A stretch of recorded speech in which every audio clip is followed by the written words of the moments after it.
You know, being a man in today's world, it's like being a superhero without the cape. You gotta lead, provide, protect, and still remember to put the toilet seat down. That's true for us too. A woman's strength isn't just in nurturing a home or raising kids. It's in nurturing herself and spreading wisdom. We keep the balance. Absolutely. It's like being Mother Nature herself sometimes. We've got our hands in the soil of our community, helping everything and everyone grow. Kids, men, and even our own dreams. Right, man. It's all about that balance. Leadership isn't just about strength. It's about knowledge and understanding. Sometimes, the hardest muscle to flex is right between your ears.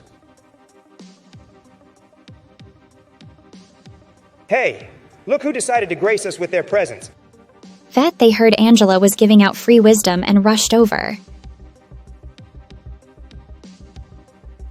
Speaking of dreams, I had this crazy one last night where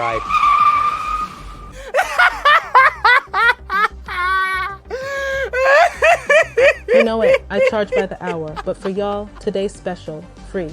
What's the hot topic today?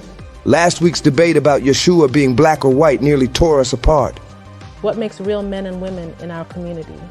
James here was just about to tell us about his superhero dream. In my dream, men had ultimate superpower. Dealing with women who think they can fix everything but can't find anything in the fridge.